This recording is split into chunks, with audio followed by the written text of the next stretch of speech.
argue that. Distinguished professors and deans, honored guests, parents, friends, my own long-suffering and much beloved family, especially my husband, who told me I was smart even when I knew better, and my mother, who has been my chief cook and bottle washer since I started law school, and without whom, on so many levels, I wouldn't be here today. My name is Debbie Jonas, and I am the oldest living law student in New York.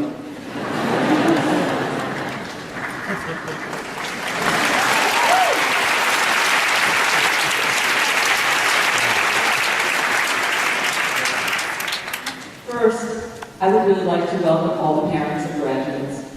You have great kids, and you should be really proud. But I'm particularly gratified that you're here because finally I get to be in a room with people my own age. To my fellow graduates, I have clothes that are older than you are. I have whiskey that is older than you are. I even have children who are older than you are. I graduated college before most of you were even born. In fact, when I graduated college, Cyrus Vance Sr. was the commencement speaker. So here I am 30 years later, and it's made up all over again. It seems that I can't graduate from anywhere without the oratory of the Vance family. I graduated college before many of you were born, and yet for the past 3 years, I have been one of you. I've sat in class with many of you and been in awe, not only of your intelligence and your sophistication, but also of your ambition and your confidence, two qualities that I sorely lacked at your age and even at mine. For those of you who saw the movie, or better yet, read the story by S. Scott Fitzgerald, The Curious Case of Benjamin Button, that is in many ways the story of my life.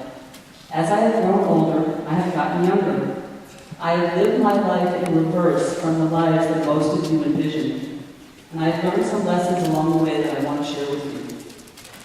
There was once a time when I was an overachiever. I skipped kindergarten, raced through elementary school, went to learn science, and ended up at Harvard when I was 17. But then, like an overwhelmed clock, I just stopped keeping time.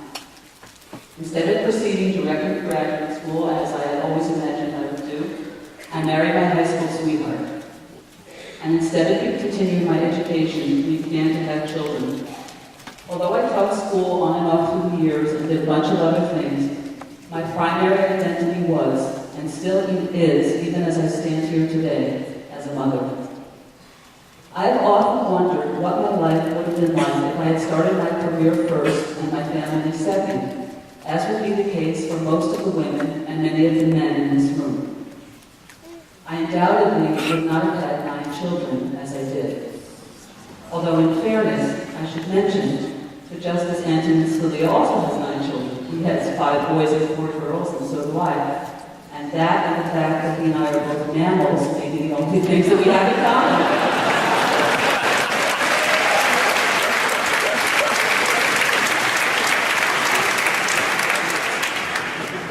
Well, mammals are warm-blooded, right?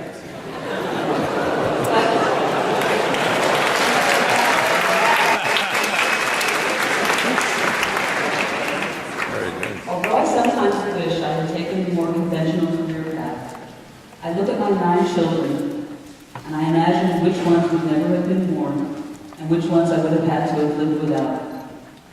And although on any given day, I can pick out 1 or 2 who I could live without, the truth is, there's no career in the world that could have been more rewarding or more challenging.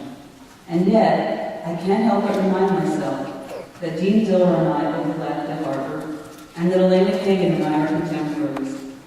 She will have her legacy as a great jurist, and I will not. But I have 7 grandchildren, which is a good start on a legacy of my own. This chapter of my life began when a friend of mine was arrested. I would like to recognize her presence here today, and to tell you, Anne, how sad I am that what has brought me such joy and fulfillment came at such a high price for you. I found my calling as I watched you on the verge of losing your liberty. And I would give this hard-earned degree back in a heartbeat if it would make things right for you. I watched as my friend's case wound its way through the criminal justice system, through motions and hearings and failed plea negotiations, culminating in her trial and subsequent unjust conviction. As I sat in court every day for a month watching her trial, I was consumed by a feeling of helplessness and a growing belief that I could do a better job than the lawyer she bankrupted herself to pay for. When the trial was over, I had already signed up to take the LSAT, the first standardized test I had taken since 1974.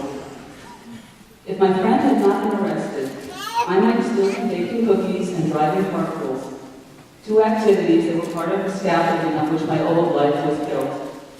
Now instead, with the insight and forbearance of Professor Julian Triconato, I have written an appellate brief in the hope that Anne, you may one day get me vindicated. This may sound Pollyannish, but law school for me has been an awesome experience. It has been the most intellectually satisfying experience of my life. Although I do hate property, so I guess I'm not a complete nerd.